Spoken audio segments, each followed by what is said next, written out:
Hello to everyone out there. I'm super excited to talk about a really kind of funny, funky, can go anywhere type of topic with you, and that is the art of stacking. So stacking essentially just means pairing different rings with other rings. And the reason why it gets kind of complicated is because the more you add, the more that you want things to look really, really beautiful together. This is going to be our team of stacking rings that I have. I have these players for us as our engagement rings. I'm going to talk about the first one, which is going to be shapes and widths. So my favorite thing to do is to play with the different types of shapes and the different way rings are set. So the first ring I have for us is called the Versailles. I'm sure a lot of you guys know which one this is because it tends to be quite a popular style. And this kind of goes into the category of shapes. So it has a marquee stone, a round stone, a marquee stone, a round, and kind of alternates as you go. And then here's a little bit more of a traditional pave band. So show you that. So bright cut French pave. And when you pair these two together, you have a really fun play. Each of them, because they're different from one another, allows you to see that difference a little bit clearer because there's so much of a variety there. And then our third player is a mix of them. So we have all round stones, just like the middle one, but they're single prong set, like the first Versailles. So we have the Versailles, the Sienna, and the Marseille. So that as a stack, you can see is absolutely fabulous. I personally love playing with that. So just to kind of go over, the Versailles, this first one, is single prong set, meaning that there's a prong on each of the diamonds, and then they share that prong with their neighbor diamond. So you get kind of like a floating diamond appearance. You don't really see the prongs as much. And then if you go to the middle one, we have more of that traditional pave. It's very inlaid, it's very straight, kind of looks like just a stream of diamonds. And then this one, we have also the single prong set, but all rounds. So each ring kind of ties into another ring, but they're all very, very different. So that is our first stack. Now that I have this stack, shapes and prongs, we'll call it, I'm going to show you what it'll look like with some of the engagement ring styles.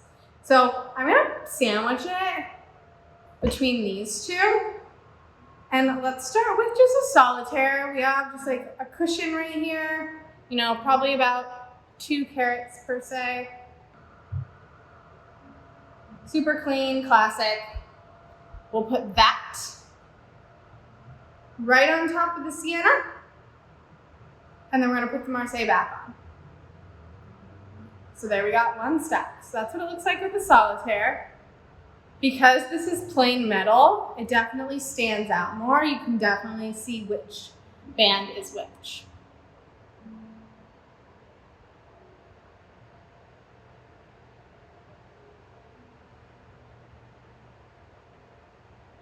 So that's super fire. Love that. I'm gonna do a pave ring next. We're gonna have bling, bling, bling, bling, essentially, which gotta love some bling. So I'm gonna put the pave band here. I'm actually gonna do a little change up on you guys. You can see that we have the Versailles, the Sienna, so that's more inlaid, and then we have this Luxe Ballad, which is also more inlaid. I, for this, like to switch it so that it goes pave, single prong, pave, single prong. So I'm gonna put the Sienna at the bottom. I'm gonna do that little switch there, so you can see the difference in setting styles here. And then I'm gonna put the Marseille back on top. So that's how I would do that specific stack. It really still allows you to see each ring. If you wanted them to be a little bit more subtle, you might actually keep the two pave bands next to each other. Pretty. Okay, so let's go to a halo and see how that looks. Since this halo is pave, just like the last one, I'm gonna keep this, this order of rings. So we're gonna throw that on. And honestly, this stack looks great together as well. The Marseille is just kind of like the cherry on top. That kind of creates that look from afar that you have a lot of rings. Zoom in a little bit for you. So there's with the halo.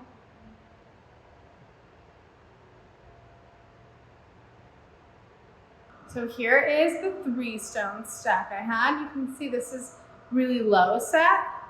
So you get a lot of differentiation between all the bands.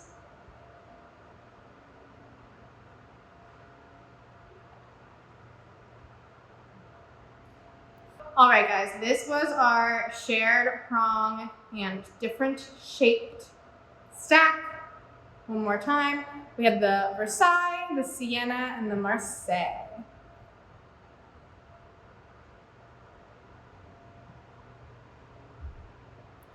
All right, next we're going to talk about mixing metals. My favorite way to stack this is actually like an exact ring set that I really want to buy. I love the Whisper and a Comfort Fit. The Whisper is a very, very dainty pave band, and then the Comfort Fit is just a super classic domed ring. When you put these together, it almost could look like, you know, this is all yellow and then there's diamonds at the top of the ring, but they actually, you know, they are separate. So this white color here really, really optimizes the diamond. You can kind of see the prongs as we're zoomed in. It really just looks like sparkle, you know? And then we have this beautiful warm base metal. And that, you know, allows you to mix intentionally. So I really, really like that. And then mixing widths, I think, with this is also a really fun thing to do. You can see this is about 2 millimeters. So it's closer to like 1.4. So that differentiation allows them to kind of stand apart a lot more. If you wanted to do it, you know, in the opposite realm where you do something super, super chunky, this also is set in a way that's more streamlined. So you get a lot of the diamond action because you don't have the yellow prongs right here. It's a really good way to mix metals. I'm going to show you with the rose gold version as well. Oh, love that. Mixing metals and mixing thicknesses will get you a lot of different directions when you start stacking. So I'm going to use the yellow gold since that's my preferred metal to talk about them with the different solitaire bands. So I'm going to go back to our solitaire and I'm going to throw the chunkier band on top. So this is like a really, really classic appearance. I'm actually going to switch these. So that yellow hue comes out on bottom. You kind of get a little bit more oomph since it's at the bottom, and then these whites will blend together a little bit more, so you get sparkle, sparkle, sparkle. So just with the solitaire band, I might even say that I would like this as well, if you didn't want to wear that thicker one.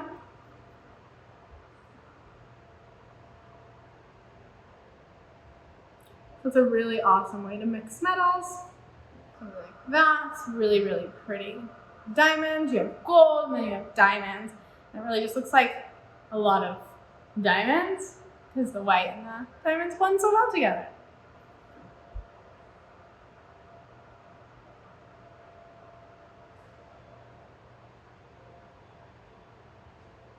All right, let's switch it up. We're gonna throw the halo on top. I'm gonna keep it in the same direction as before. And that looks really, really good. It looks really clean here. I think it's because you have so much of the same style. So I'm gonna put my yellow gold ring back on first, and then I'm going to do my whisper. And then I'm gonna do my 3 stone. I'll show you that look. This is very royal.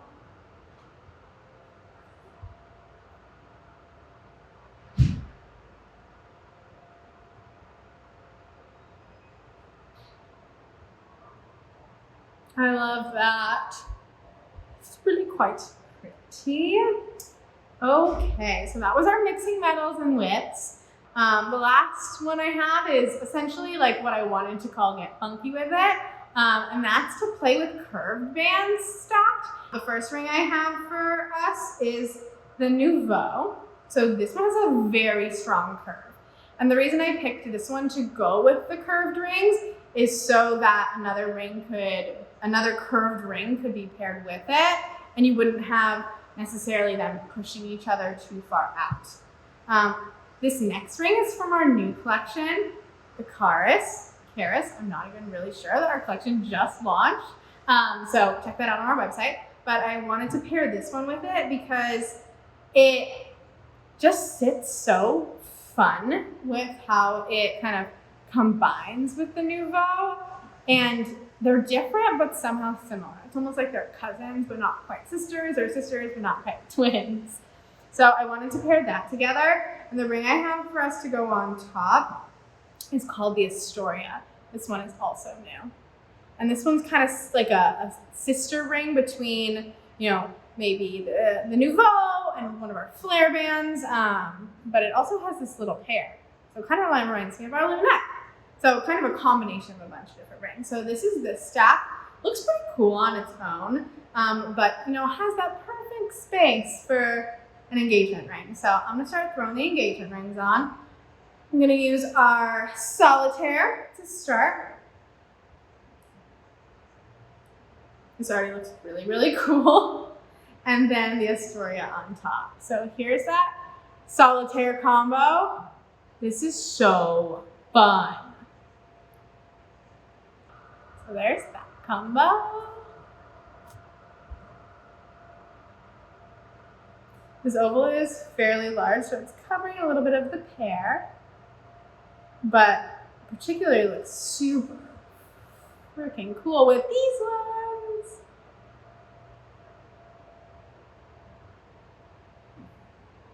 So there's that combo.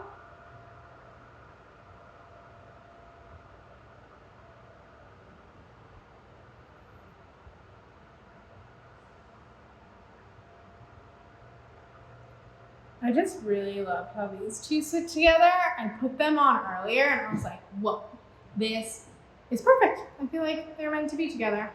So here's this one. I really like this with this basket set 3 stone because the curves also allow for it to have a more flush appearance. Like, that is so cool. And then I wanted to throw in one little fun pro tip at the end about stacking. I know a lot of people come in and they have, you know, elongated stones or something that doesn't necessarily sit super flush. And that does tend to be a preference people have. So if that's something you love, maybe you really like want a straight band appearance, you want to stack, maybe you don't want a curved band, this is my pro tip. There are certain rings that have a gap in the middle. This is our Sia ring. You can see it has a little bit of a space there. This is a great way to get a stacked and super flush appearance. So I'm gonna throw this on to kind of show you what it looks like before. So there's that, you know, it has a little bit of a gap. It's totally normal, but if you're looking to avoid that, if you put something like this on, especially depending on the shape and size of your center stone, that little gap made room for those prongs on this elongated shape. So you can use that to get a flush appearance, and then you can start stacking as well. You can like continue it and just keep going and going. And it's kind of like a little spacer between all of them. So that's my pro tip. Sometimes that is the perfect solution. All right, those are my favorite types of ways to stack and tips for stacking. So thank you for joining me, and get stacking. All right, bye.